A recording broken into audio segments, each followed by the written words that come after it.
excited to be able to say this. Will you please welcome from the New York Dolls, Sylvain and David Johansen.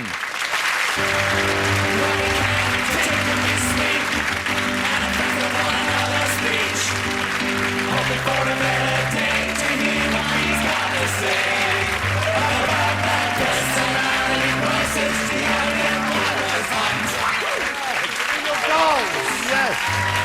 Here we go. That's a look. Yes. Look at that. The Metropolitan. What did you think, fellas? Do you think they did it justice?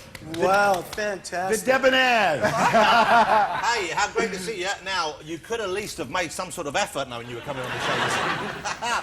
That's a great... That's a full-on turban you've got on there, David. I'm honoring Escarita today. You want to be careful. You don't want to try and fly with that, and they'll stop you and search you. You know that, don't you? No, they don't stop and search me. They just figured, no, it can't be. Go. Just go. Guys, it's a thrill for me to have you here. I'm a big fan of the New York Dolls. I have been since I first discovered you in the mid-70s. That seems like a long time ago, and it is, I guess. When did you guys first get together? You are 75 years old, aren't you? Now, you see, that can get you ousted from the couch. When did you first get together? When did the band form? David? I don't know, 72? 71, actually. Yeah, if you want history, yes, I don't remember. Why did you make David answer if you knew the answer? Still remembers everything. Didn't you once get arrested for impersonating a woman? Well, it was in Memphis, as I recall, right? But you weren't impersonating a woman. I wasn't. I was kind of dressed like Liza Minnelli at the time. He invited everybody on the stage, and he got arrested for that in Memphis, Tennessee. But they pegged it on dressing like Liza Minnelli? Yeah. Yeah. Yeah, I had to go to jail dressed like Liza Minnelli. And Memphis jail is not Mayberry. It's a real jail. I should imagine Liza Minnelli's probably been to jail dressed as Liza Minnelli as well. I don't know if she has spent any time. Yeah. I'm sorry. Come and sit back down, David. Oh, I thought he was a close friend of Liza Minnelli's, and upset him for that. I actually thought he was storming off. I was just like the young Liza. Yeah. You know what?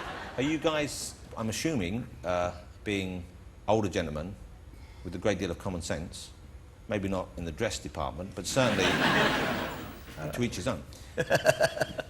You guys are clean of substances these days, or do you still ever dabble? Because in a way it was the rock and roll excess that did for so many of your former band members. But I mean, it was just a time, and you know, it's sort of like that telephone conversation, you know, where when it gets handed down, and through the years we look like a bunch of badass junkies, but we weren't really, you know. I was begging for morphine backstage, but no one would give me it. And I said, well, if you haven't got morphine, I'll take a Halcyon.